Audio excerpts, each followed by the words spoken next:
세상의 달력은 12월 31일에 한 해를 끝내고 그 다음 날 1월 1일부터 새해가 시작이 됐죠. 하지만 교회의 달력은 바로 오늘부터 시작이 됩니다.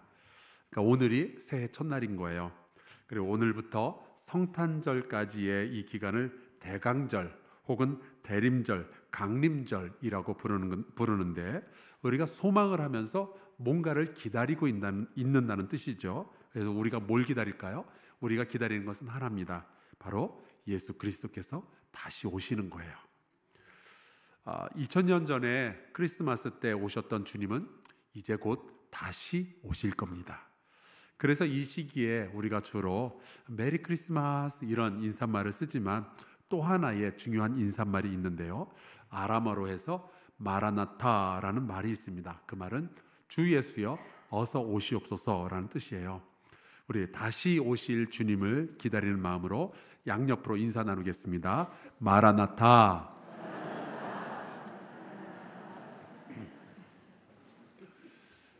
우리가 지난 1년 동안 함께라는 큰 주제를 가지고 같이 말씀을 나누었습니다. 오늘부터는 기쁨이라는 큰 주제를 가지고 앞으로 1년 동안 차근차근 여러분과 함께 말씀을 나누려고 합니다. 왜냐하면 요즘 세상이 너무 슬퍼서요. 벌써 1년 넘게 러시아와 우크라이나 사이에 전쟁이 계속되고 있는데 그게 끝나기도 전에 이제는 이스라엘과 팔레스타인 사이에 전쟁이 터졌죠. 그러는 가운데 벌써 1만 명이 훨씬 넘는 사람들이 죽었고 수천 명의 어린이들이 죽었습니다. 그것도 너무 슬픈데 이제는 그런 일들이 그냥 뉴스에 올라와도 그렇겠거니 하면서 살아가고 있는 우리의 모습을 보면 그게 또 더 슬픈 것 같아요. 세상이 왜 이럴까 모르겠어요. 지난주에는 부산에서 엑스포 유치하려고 열심히 뛰었는데 완전히 망했죠. 너무 슬퍼요. 들어보니 또 우리나라의 경제도 막 끙끙거리면서 앓는 소리를 내고 있고요. 우리 청년들은 소망이 보이지 않는다면서 신음하고 있죠. 학교에서는 선생님들이 이제는 애들 못 가르치겠다고 너무 슬퍼하고 있고 또 학생들은 학생들대로 경제에 지쳐서 피곤하고 짜증이 나 있고요. 보니까 사람들도 뭐 다 화가 나 있는 것 같아요. 신문에 보니까 그냥 아무 이유 없이 처음 본 사람을 그날 두들겨 패거나 혹은 칼로 찌르는 일이 하루에 평균 3건이 일어난다고 합니다. 그러니까 오늘 여러분이 지나가다가 모르는 사람 3명을 만났는데 아무 일 없으면 감사하시길 바라요. 이게 보통 일이 아닙니다. 가정마다 슬픈 일들은 왜 그렇게 많이 생겨나는지 모르겠어요. 제가 이제 목회를 하다 보니까 참 많은 사람들을 만나게 되는데 본인이 그렇든 아니면 자녀가 그렇든 혹은 형제 중에 누가 하나가 그렇든 식구들 중에는요 누구 하나 이상은 우울증 때문에 약을 먹고 상담을 받고 있다는 얘기를 아주 자주 듣게 됩니다. 실제로 우리나라 사람들 가운데 3분의 1가량이 우울증 혹은 불면증 등과 관련된 약을 먹고 있다고 그러죠. 여기 오늘 함께 예배드리는 성도들이 한 600여 분이 되실 텐데 통계적으로 말을 하자면 여러분 가운데 200분 정도는 지금 슬프거나 혹은 두렵거나 혹은 화가 나서 그것 때문에 약을 잡수고 계시는 거예요. 그래서일까요? 그 하버드의 샤하르 교수가 쓴 Even Happier라는 책에 보니까 1960년대에는 우울증에 걸리는 평균 나이가 29세였대요. 근데 요즘은 만으로 14세 6개월이 우울증 걸리는 평균 나이랍니다. 딱 중학교 2학년. 어쩐지 우리 집 중학교 2학년 막내 아들 눈에서 레이저 광선이 나오는지 이제 좀 알겠어요. 왜 그럴까? 지난주에 우리 막내 아들이 중이염에 걸렸거든요. 근데 이 아들이 그러는 거예요.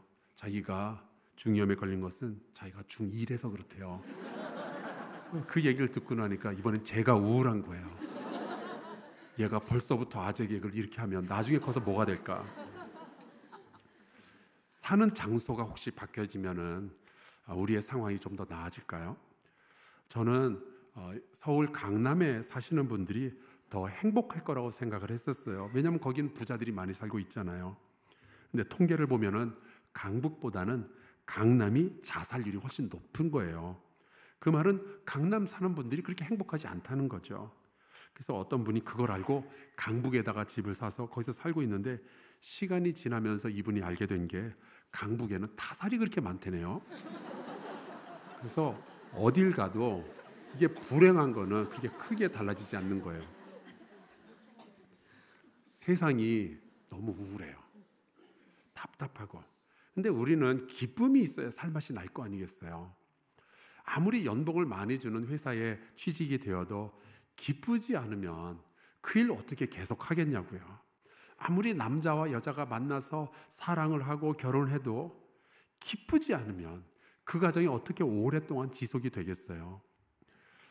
아무리 예쁜 자식이지만 자식 키우는 기쁨이 없으면 그 하루하루가 부모에게는 얼마나 힘이 들겠냐고요.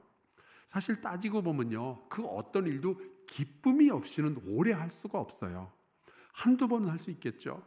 어쩌면 일주일, 한 달은 어떻게 버틸 수 있겠죠. 근데 기쁨이 없잖아요. 포기하는 것은 시간 문제입니다.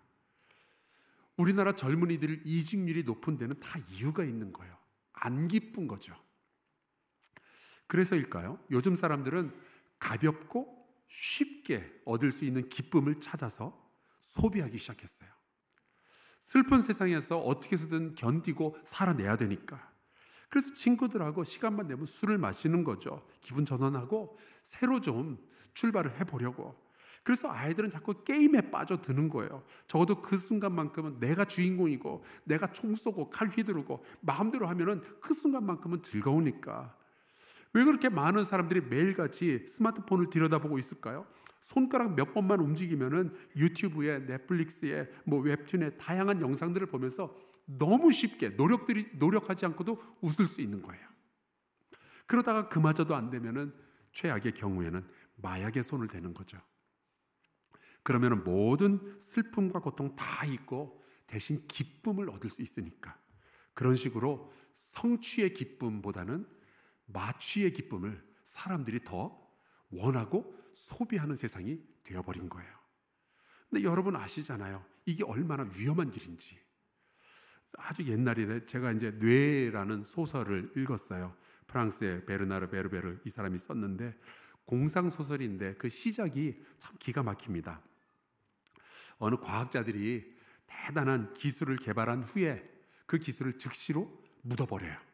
사람들이 알면 안 된다고. 그리고 이 기술을 개발한 과학자들은 자기들이 죽을 때까지 이 일에 대해서는 함구하기로, 비밀을 지키기로 약속을 하죠. 근데 그 기술이 뭔지 아세요? 사람의 뇌에 어떤 그 전극을 꽂고 스위치를 누르면은 이 사람은 모든 슬픔들이 다 사라지고 너무 행복해지는 거예요. 어차피 뇌는 이렇게 화학작용으로 감정이 움직인다니까.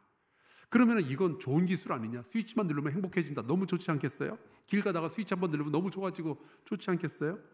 근데 과학자들이 생각해 봤더니 만약에 이 기술이 세상에 알려지면 수많은 사람들이 열심히 공부를 하고 노력을 해서 기쁨을 얻기보다는 다들 집구석에 앉아가지고 뇌에다가 전극 꽂고 스위치만 누를 거라는 거죠. 그럼 별다른 노력 없이도 모든 슬픔, 모든 걱정, 모든 고통, 두려움 다 사라지고 그냥 내내 행복할 테니까. 아니, 직장 나서 뭐하러 눈치 보면서 일을 해요? 스위치 누르면 좋은데. 상처 입을지 모르는데 뭐하러 사랑을 하겠어요? 땀나고 힘든데 뭐하러 운동을 하겠어요? 그냥 집구석에 앉아가지고 스위치만 눌러대면은 그렇게 행복할 텐데. 그런데 이 소설에 보면은 그 기술자들이 생각을 한 거예요. 만약에 이 기술이 알려지면 인류가 멸망할 수도 있겠다. 다들 자기 자리에 앉아가지고 스위치만 누를 테니까. 그래서 그 행복의 기술을 파기하고 없애버리려고 했던 거죠. 그런데 이 기술이 누군가에 의해서 새어나가면서 행복 스위치를 집에 앉아가지고 누르다가 뇌가 터져서 사람이 죽고 이게 이제 소설의 시작이 되는 거죠. 여러분, 거짓 기쁨은요, 슬픔보다 더 위험해요. 왜냐하면은 슬픔이 있을 때는 차라리 하나님이라도 찾고 부르짖을 텐데 하나님이 필요하다는 간절함까지 이 거짓 기쁨이 전부 마비시켜버릴 테니까. 그래서 우리 시대에 이런 싸구려 기쁨이 대량으로 생산되고 유통되고 소비되고 있다는 말은 역설적으로 이 세상이 너무 힘들고 너무 슬프다는 이야기죠. 너무 위험해진 거예요. 그래서 저는 여러분과 함께 이 그늘지고 화나고 우울한 시대에 온 세상을 창조하신 하나님의 말씀을 기초로 건강하고 지속적인 기쁨, 그리고 누군가에게 전해 줄 수 있는 기쁨, 여기에 대해서 나누고 싶은 거예요. 순간적인 기쁨이 아니라 영원한 기쁨이 있거든요. 죽이는 기쁨이 아니고 살리는 기쁨이 있거든요. 파괴하는 기쁨이 아니라 세워주는 기쁨이 있거든요. 죽으면 사라지는 그런 기쁨이 아니고 죽어도 영원히 이어지는 기쁨이 있거든요. 여기에 대해서 여러분과 함께 나누고 싶은 거예요. 우리 성도들이 기쁘고 행복해야 세상의 기쁨과 행복을 전달해 주지 않겠어요? 사랑하는 성도 여러분, 즐겁고 행복한 성도들 되시기를 간절히 축원합니다. 오늘 우리가 함께 읽은 이 이사야서의 말씀은 이스라엘의 역사 가운데 가장 슬픈 시대에 쓰여진 글이에요. 우선 이사야가 자기의 시대에 대해서 이렇게 이야기를 합니다. 이사야 1장 7절, 너희의 땅은 황폐하였고 너희의 성읍들은 불에 탔고 너희의 토지는 너희 목전에서 이방인에게 삼켜졌으며 이방인에게 파괴된 같이 황폐하였다. 그러니까 이사야는 이스라엘이 망해가던 시대에 살던 선지자였어요. 그 이사야와 비슷한 시기에 살았던 선지자들이 여러 명이 있는데 대표적으로 예레미야가 있죠. 여러분, 예레미야의 별명이 뭔지 아시죠? 눈물의 선지자. 왜 눈물의 선지자겠어요? 이 사람은 한도 많고 눈물도 많았거든요. 왜냐하면 자기의 조국 이스라엘이 죄의 가운데서 철저하게 파괴되고 망할 테니까. 그거를 아니까 통곡을 하는 거예요. 그래서 예레미야가 이런 말을 하는데 여러분 한번 읽어주시기 바랍니다. 시작.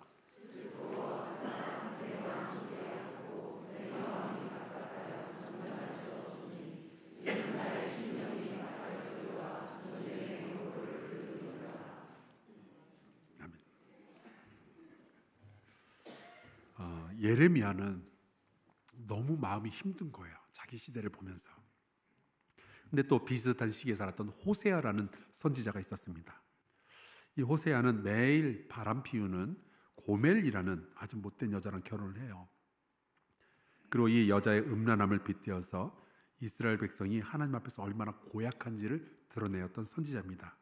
그가 자기 시대에 대해서 이렇게 이야기했는데 이 말씀도 한번 읽어주시기 바랍니다.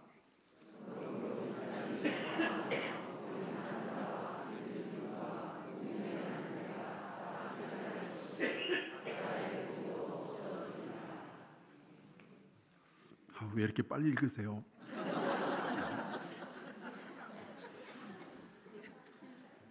그리고 이사야와 함께 살았던 아모스라는 선지자도 있어요.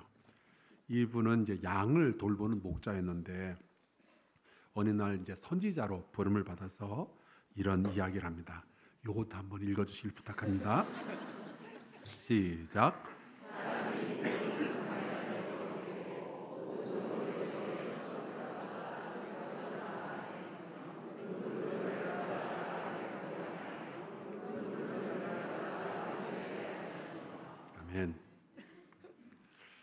세 가지 단어가 보입니다. 슬프다, 아프다, 답답하다. 이것이 이사야가 살아가고 있던 시대의 모습이었어요. 사람들은 어디를 둘러봐도 진정한 기쁨을 찾을 수가 없는 거죠. 그나마 그 시대의 사람들에게 위안을 주었던 것이 있다면 우상숭배, 사치, 음란, 폭력. 그런데 죄를 통해서야 얻을 수 있는 기쁨은 가짜 기쁨이에요. 그뿐만 아니라 그렇게 죄를 통해서 얻는 기쁨은 파괴적인 기쁨이죠. 그래서 이 시대에는요, 도무지 소망이 보이지 않는 거예요. 사람들은 살아가고 있는 게 아니라 죽어가고 있는 거예요. 게다가 더 기가 막힌 게 뭔지 아십니까? 이 시대의 선지자들이 가장 슬퍼했고 가장 아파했고 가장 답답해했던 것은 이스라엘 백성이 하나님을 떠나버린 거예요. 하나님이 그들의 창조주인데, 하나님이 그들의 왕인데, 하나님이 그들의 아버지인데 그들이 하나님을 떠나서 엉뚱한 곳에서 잘못된 기쁨을 찾아다니고 있는 거죠. 그래서 그들을 보면서 하나님께서 이사야 선지자를 통해서 한탄을 하면서 이렇게 말씀하셨는데 이것도 한번 읽어주시기 바랍니다. 시작.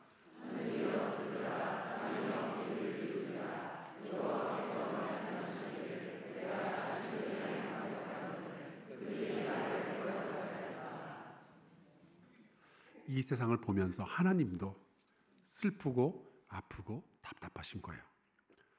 근데 저는 이 이사야서의 글을 읽으면 읽을수록 아니 어떻게 이렇게 우리 시대랑 똑같냐 그런 생각이 들어요. 우리가 다 10년마다 세상이 변한다 막 그러는데 아무리 봐도 너무 똑같아요.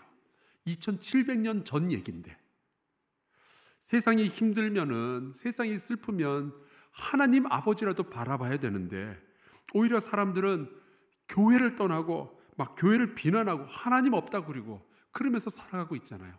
자기 멋대로 살아가고 있잖아요. 어쩜 이렇게 똑같냐, 이사야의 시대나 우리의 시대나. 굉장히 이 책이 많이 팔렸죠. 이기적 유전자라는 책을 쓴 생물학자 리처드 도킨스 같은 사람은 아예 기독교를 반대하는 정도가 아니라 기독교는 이 세상에서 사라져야 된다고 그런 강연을 하면서 다니는 사람이에요. 이 사람이 즐겨 입는 티셔츠에 보면 이렇게 쓰여져 있죠. 위에는 큰 글씨로 religion, 종교라고 돼 있는데 이 사람이 말하는 종교는 기독교예요. 그리고 그 밑에 영어로 Together we can find the cure, 함께 치료제를 찾을 수 있습니다 이렇게 써놨는데 그냥 보면은 괜찮은 말 아니야 싶죠. 그게 아니고 이 사람이 얘기하는 건 이거예요. 기독교라는 종교는 약 먹고 치료해야 되는 질병이라고 비웃고 있는 거예요. 그래놓고 이 사람이 뭐라는 줄 아십니까? 니들 마음대로 살라고 그러는 거예요. 어차피 하나님이라는 존재는 없으니까. 정말 독하게 못됐잖아요. 근데 이 사람이 우리나라 와서 벌써 몇 군데 돌아다니면서 강연하고 난리가 났어요. 인기가 얼마나 좋은지 몰라요.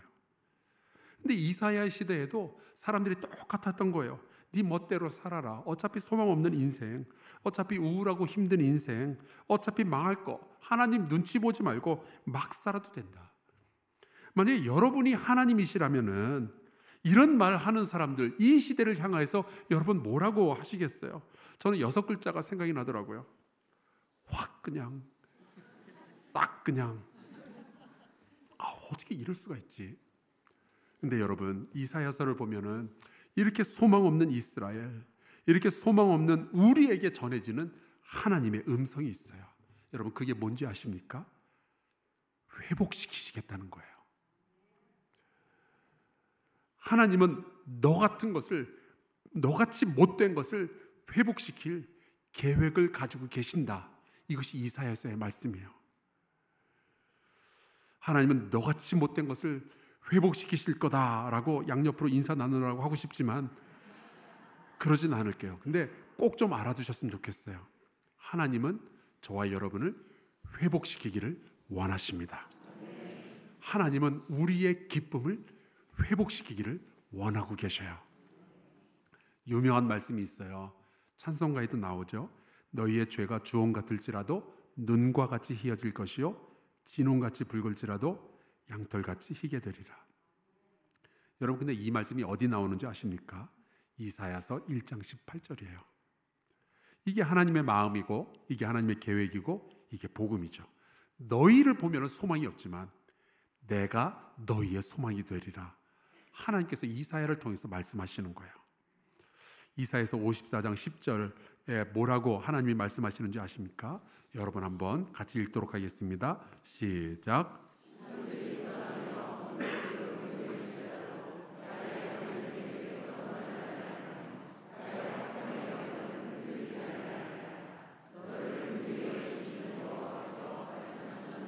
아멘. 하나님께서 우리를 어떻게 여기신다고 되어 있죠? 긍휼히 여기신대요. 자, 우리 양옆으로 이렇게 축복합시다. 우리는 버림받지 않았습니다.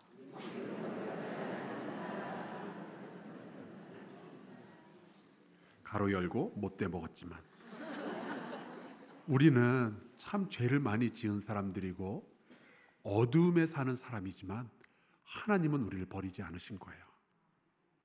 우리는 하나님을 아버지로 여기지 않았지만 하나님은 우리를 자식으로 여전히 바라보고 계시는 거죠. 우리를 자녀로 삼으시겠다 말씀하시는 하나님의 언약은 흔들리질 않는 거예요. 우리의 삶에 어떤 불순종과 어떠한 불신앙의 흔적을 가지고 있다 할지라도 어떤 상처가 있다고 할지라도 아버지 하나님은 우리를 버리지 않겠다고 말씀하시는 겁니다.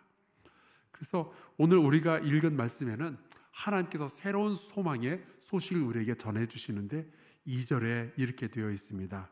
흑암에 행하던 백성이 큰 빛을 보고 사망의 그늘진 땅에 거주하던 자에게 빛이 비치도다. 흑암에 행하던 백성들이라는 사람은요, 소망 없는 사람들 얘기하는 거예요.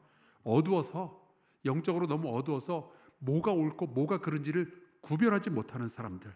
그런데 그들이 이제 빛을 보는 거예요. 어떤 것이 참된 일인지, 어떤 것이 진리인지를 드디어 깨닫기 시작하는 거죠. 그리고 하나님이 말씀하셔요. 그늘진 땅에 빛이 비치게 될 거래요. 이 슬프고 아프고 답답한 시대에 진정한 기쁨의 회복이 시작이 될 거라는 말씀이에요.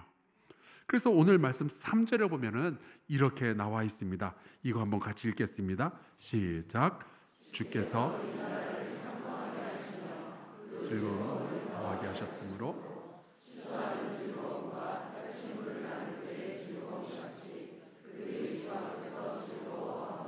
아멘. 반복적으로 보이는 단어가 있지 않습니까? 즐거움이라는 단어가 보이죠. 이 즐거움이 이 한 구절에 4번이나 나와 있어요. 이게 하나님의 목표입니다. 하나님의 형상을 따라서 지어진 우리가 이 우울한 시대에 슬프게 힘들게 살다가 고통 속에서 죽도록 내버려 두지 않겠다라고 하나님 말씀하시는 거예요. 내가 너희의 즐거움을 회복시켜 주겠다. 하나님은 이 그늘진 땅에서 살아가는 우리들에게 진정한 즐거움을 회복시키기 위한 계획을 가지고 계시는 거죠. 이 슬프고 아프고 답답한 시대를 견디고 넉넉히 이길 만한 진짜 기쁨을 우리에게 허락해 주시겠다는 거예요. 자, 그게 뭘까? 그 기쁨의 시작이 바로 예수 그리스도입니다. 그래서 예수님이 베들레헴에 2000년 전에 태어나신 거예요. 그런데 제가 생각하기에 예수님이 언제 어디서 누구에 의해서 탄생했는 것보다 더 중요한 것은 그래서 그분이 지금 누구신가 하는 거죠. 여러분 중에 명함에 내가 언제 어디서 태어났는지 기록하고 계신 분 있어요? 명함에 우리 그런 거 안 쓰죠. 이게 제 명함인데요. 저는 고향이 어딘지, 옛날에는 어떻게 생겼었는지, 우리 어머니가 누구신지 이런 거 안 써요. 대신에 제가 지금 목사라는 것, 그리고 아마추어 기타리스트라고 써놨어요. 우리에게 중요한 것은 옛날에 내가 누구냐가 아니라 지금의 나는 누구인가 하는 거죠. 여러분, 우리가 성탄이 시즌이 찾아오면은 예수님의 탄생을 다들 즐거워하는데 그거보다 더 중요한 게 있어요. 도대체 그분이 누구신가 하는 것을 알아야죠. 오늘 우리가 읽은 이 말씀에 보니까 예수님이 어떤 분인지 9장 6절에 이렇게 되어 있습니다. 함께 읽을까요? 시작. 이는 한 아기가 우리에게 낳고 한 아들을 우리에게 주신 바 되었는데 정사를 메었고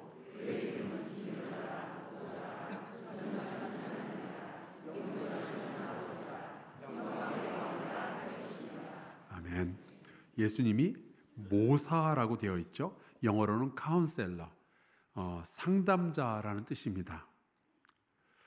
우리가 너무 힘들고 어려울 때, 너무 슬플 때, 또 우리가 너무 두려울 때 우리의 이야기를 다 들어주시고 우리에게 지혜를 주시는 분, 그분이 예수이신 거예요.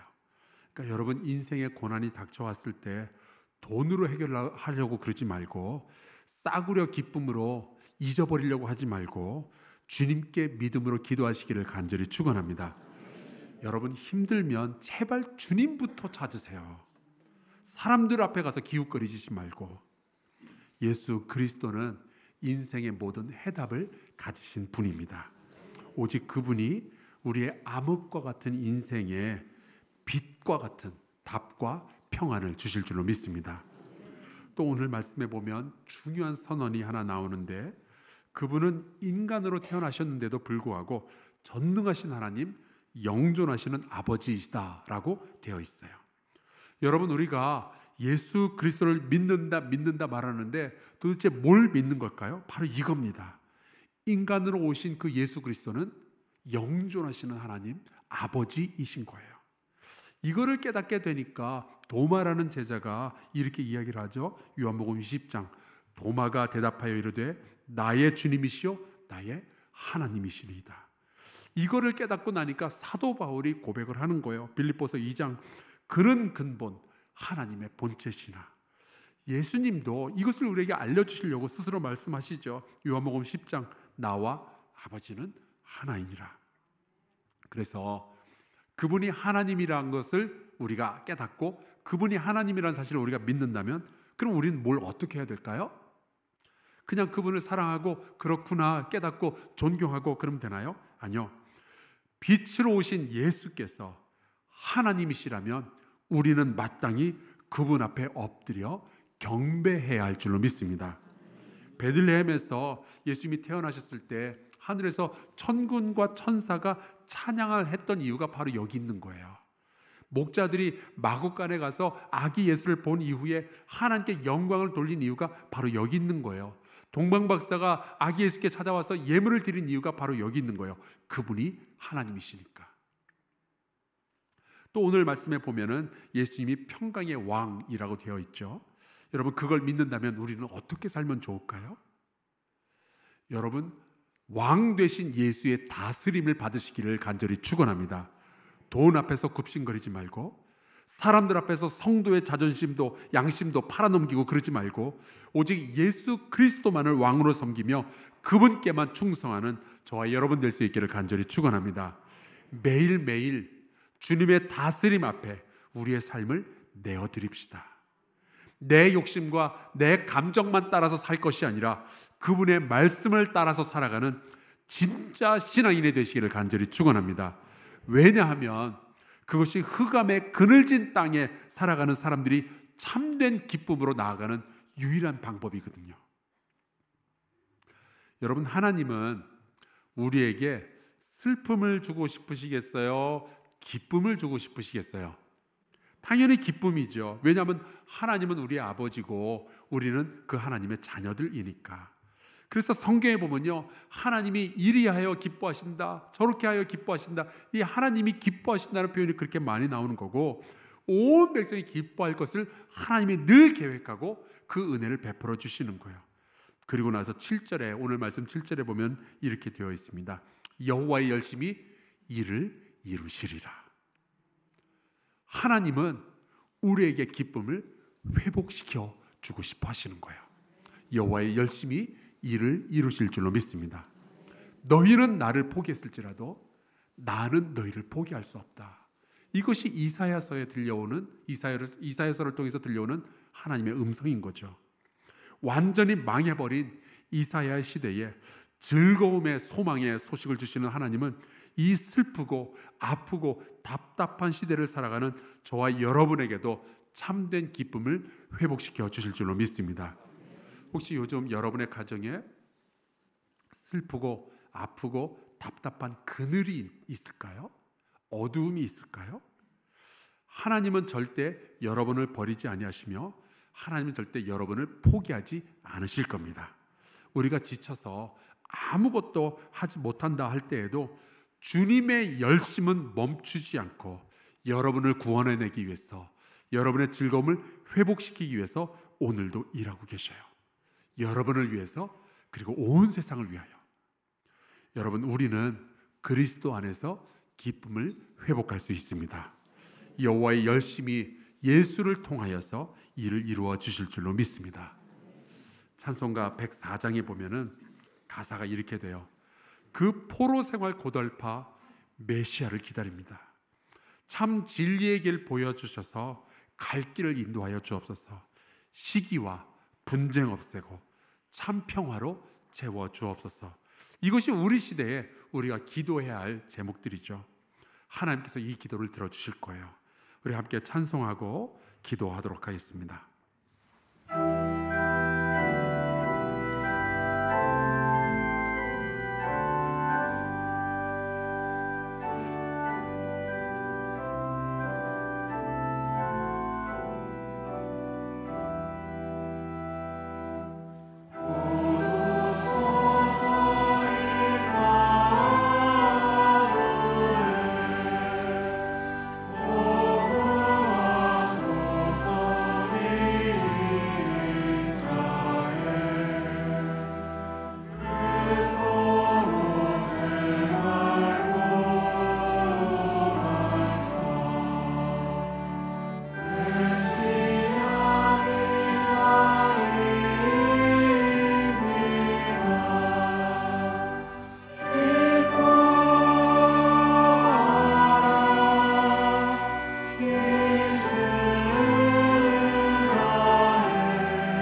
같이 동성으로 기도합시다. 하나님, 슬프고 아프고 답답한 이 시대에 참 기쁨을 우리에게 허락하여 주옵소서. 우리의 영혼에, 우리의 가정에 기쁨을 회복시켜 주옵소서. 우리가 이 그늘진 땅에서 아버지의 즐거움에 참여하게 하시고 이 즐거움을 세상에 전하는 주의 거룩한 백성 되게 하여 주옵소서. 동성으로 같이 기도하겠습니다. 하나님, 너무 힘들고 아픈 세상에서 성도들이 살아가고 얼마나 어려울까요? 하나님, 재정 때문에 매일같이 긴장하고 누군가가 이 문제를 가지고 화를 낼까봐 두렵고 떨고, 하나님, 우리가 너무나도 힘들고 우울한 세상에서 살아가고 있지만 하나님, 우리는 이 어둠 속에서 버려질 사람들이 아니라 하나님께서 우리에게 허락하여 주시는 기쁨을 회복할 사람들입니다. 예수 안에서 우리가 이 참된 기쁨을 회복하게 하여 주시고 이 기쁨을 세상의 많은 사람들과 함께 나누는 주의 백성들 되게 하나님께서 돌보시기를 간절히 소원합니다. 아버지, 인도하여 주시옵소서. 하나님, 나의 아버지, 주께서 복하시옵소서.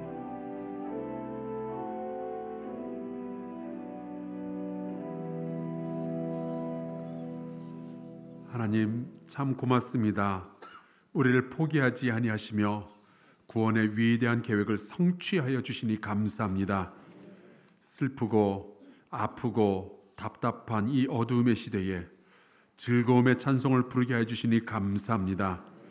2000년 전 이 땅에 오신 예수 그리스도가 오늘날에도 여전히 평강의 왕이심을 고백합니다.